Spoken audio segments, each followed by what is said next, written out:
everyone, this is Gina with Belly Beats Paper Jewelry. I'm here today to bring you a tutorial on how to roll the paper bead.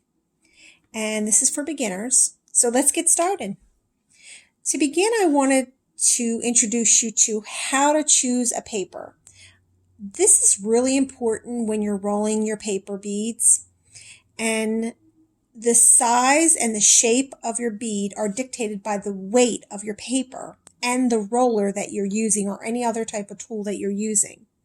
But before I even begin to do this, I want to give you an idea for the new beginners. I know in the beginning when I decided to make jewelry out of paper, I became very overwhelmed with all the colors, all the color schemes, all the beads. I didn't know where to begin, and I had this rainbow of color paper all over my table. And I just was through trial and error playing it out. But then when I began to create the jewelry, I really didn't know where to begin. So I decided to look at magazines, Pinterest, the website, and I'm a big fan of bracelets. So I decided to take a look at some of the bracelets that are being made now, what's trending. And I thought that I wanted to begin with color schemes, and that's where it all really begins. So if you're a new beginner and you don't know where to begin, I would highly recommend investing in one of these color wheels. The color wheel will allow you to decide on what colors of paper to use. I had an array of colors all over my table. I'm a big fan of yellow and orange, but I wanted to expand my other colors palettes. So I noticed that there are other colors that I can use, but I really didn't know how to use them and how to complement them. So this color wheel allowed me to really organize all the colors and how to use them together. So when I would decide on a paper, I would take this to my local craft store and think about the jewelry piece I want to make and the paper and the colors that I want to use in coordination with it. This is very helpful, and I highly recommend getting one of those. The paper, then, I would decide on what size I want to use. So I'm going to go through today with you just on certain weights, and then in my next tutorials, I'll give you the other weights. It's just a lot in a little bit of a time. So here I have is 25-pound paper. Now, depending on what type of tool I'm going to be using, that's going to manipulate the size and the shape as well. I decided to invest in paper rollers. I think they are the best thing on the market here. I began with toothpicks, and then I graduated to the knitting tool, and that really didn't work out for me. It was very stressful on my hands. So I invested in some paper rollers. Now these two I have from two different companies. And just as a disclaimer, I don't sponsor anyone. No one's sponsoring me. No one's paying me to say their name. So I just wanted to bring this to you to make it a little bit easier. But I will let you know where I did purchase them at. This one in particular is really rather nice. It's really smooth. It allows you to roll rather quickly. This one was purchased from Julie Bullock, and she has some great tutorials online as well. All her rollers, have numbers on them, and that's really helpful. So this is a 3mm. This one is actually really nice as well because it has little ridges and notches in it, which allow you to grip the roller a little better.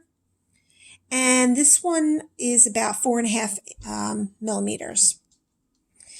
All right, so I'm going to use both of them, and I also have a 5mm that I'm going to use as well. And this is my 5mm.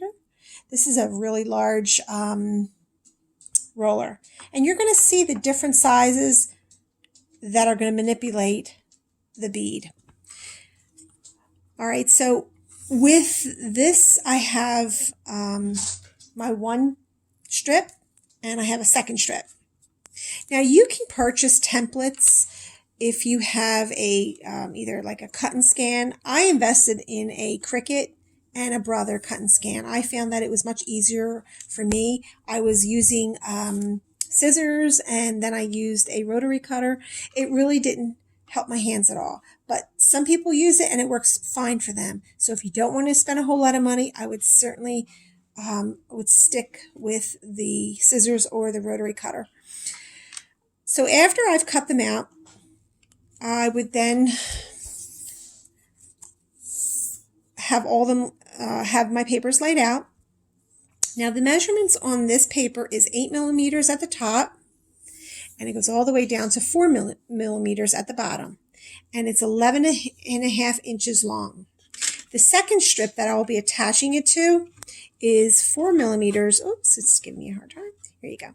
4 millimeters at the top, and it is 4.5 inches long. So they're going to be connected together, and they are going to be a round bead, such as this one right here. Okay. So I'm going to begin with the 3 millimeter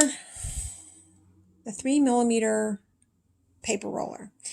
Before I begin even sliding it through the little notch there, I usually condition my paper, and that means just running it through my fingers. It just allows it to be a little bit more pliable. It's a little stiff after you've cut them. These rollers, the pins in them have a little notch in it. I don't know if you can see that. And that's where you're going to slide your paper through. And as you can see, I have it right in there. Once you place it in there, it's going to want to come out. So you're going to apply a pressure with your thumb right on the pin. Then you're going to hold it. Try to keep it, there's tension. You have to keep tension on it because it will come out. And just keep your fingers pressed very tight around it. It's going to want to come out, and it's also going to want to do what it's doing now, is having the edges pop out. So you want to go ahead and try to push them two together. Okay?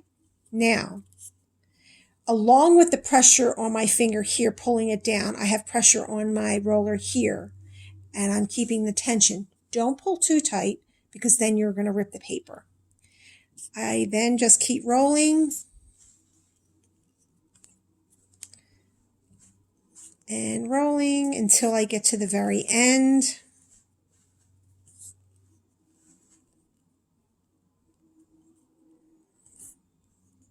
And once I get to the very end, I flip it. I think I'm the only one that I've seen flip it with all the other tutorials that are out there. Then once I get to the very end, I'll apply my glue. Now I like the glue sticks. They're a little bit more manageable than the liquid glue, but whatever works for you. This is what works for me. And then I will just then press it on there. Keep your fingers on there just a little bit because it will come out. So leave it on there for just a little bit. Then grab your second piece. Now if you notice, the end of my first strip is 4 millimeters. The second strip is, the beginning of it is 4 millimeters. So I'm going to marry those two. And that's what's really important. That's what's going to get you a really nice round bead, is to ensure that your measurements from the end to the beginning are exactly the same. Apply some glue and then just place that in there. Flip it over. Wait a moment so it can, take hold of the other paper. Then start rolling it.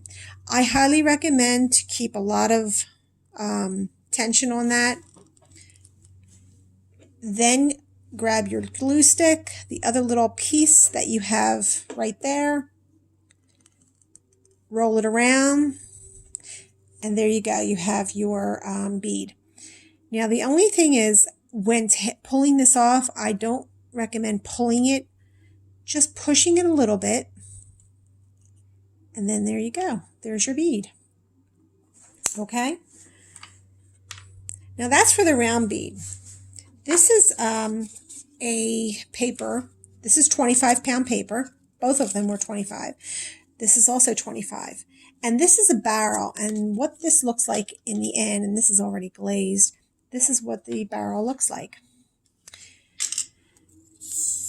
Here I have a piece of yellow paper, and the measurements here I had written down. They're 16 millimeters to begin, 8.5 with a little bevel on it.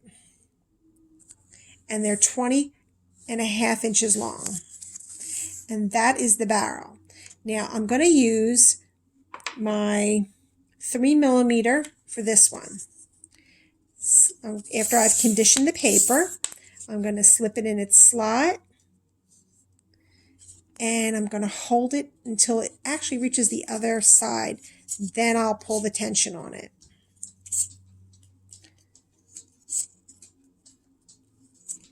Okay. Once I've done that, I usually flip it, finish it off by rolling, grab my glue stick, glue the end, and then roll it. Try to keep it nice and even as well when you're rolling it back. Keep your finger, apply the pressure on that so it doesn't come apart. Now remember, this is the 3mm pin I have. Push it up and just give it a little squeeze. You can even tap it on the table. Okay, that's with the 3mm.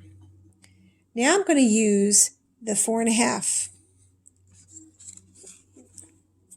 Condition the paper, put it through its slot, and then I'm going, oops, see, it's coming apart.